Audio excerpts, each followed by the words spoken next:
सांगली कृषी उत्पन्न बाजार समितीच्या वसंतदादा मार्केट यार्डात आज नवीन राजापुरी हळद सौद्याचा शुभारंभ झालाय। बावची येथील शेतकरी नितीन भास्कर कोकाटे यांच्या हळदीला क्विंटलला 21,300 रुपयांचा उच्चांकी भाव मिळालाय। यार्डात 13,500 ते 21,300 असा दर आहे। पहिल्याच दिवशी 4,000 पोत्यांची आवक झाली आहे। सांगली बाजार समितीमध्ये शेतकऱ्यांनी जास्तीत जास्त हळद विक्रीसाठी आणावी असं आवाहन सभापती सुजय शिंदे यांनी केलंय।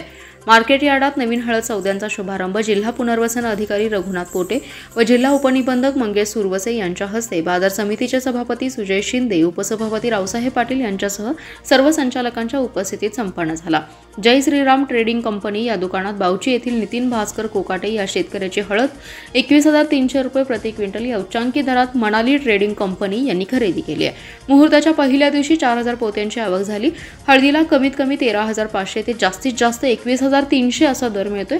सांगलीची हळद पेठ संपूर्ण देशात प्रसिद्ध आहे। आंध्र प्रदेश, बेळगाव, विजापूरसह शेजारच्या सीमा भागातील हळद सांगली बाजार समितीकडे विक्रीसाठी येते। डिसेंबर महिन्यापासून हळद काढणीला सुरुवात झाल्यानंतर जानेवारी अथवा फेब्रुवारीमध्ये बाजार समितीमध्ये नवीन हळद सौद्यांना सुरुवात केली जाते। यावेळी बाजार समितीचे संचालक आनंदराव नलवडे, संग्राम पाटील, बाबगोंडा पाटील, स्वप्नील शिंदे, बिराप्पा शिंदे, शशिकांत नागे, बसवराज बिराजदार, प्रशांत पाटील, काडाप्पा वारत, मारुती बनकर, माजी सभापती सिकंदर जमादार, सचिव महेश चव्हाण, उपसचिव नितीन कोळसे, चेंबरचे अध्यक्ष अमरसिंग देसाई, हळद खरेदीदार, अडते, शेतकरी, हमाल, तोलाईदार उपस्थित होते। सांगली कृषी उत्पन्न बाजार समिती सांगलीच्या अमृत महोत्सवी वर्षात आज मुहूर्ताच्या हळदीच्या सौद्याचा शुभारंभ झालेला आहे। जिल्ह्याचे मदत पुनर्वसन अधिकारी पोटे साहेब, त्याचबरोबर DDR आदरणीय सुरवसे साहेब यांच्या शुभ हस्ते आज इथं शुभारंभ झालेला आहे।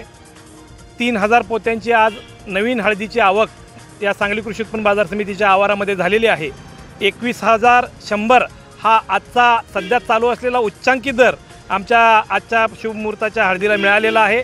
या पुढच्याही काळात असेच दर तेजीचे राहतील असा विश्वास आहे आणि नक्कीच जी विश्वासार्हता, जी परंपरा वसंतदादांच्या काळांपासून चालत आलेली आहे, त्याच परंपरेला, त्याच विश्वासार्हतेला विश्वास ठेवून इथल्या शेतकऱ्यांनी आपल्या या बाजारपेठेमध्ये हळद आणावी एवढी विनंती करतो।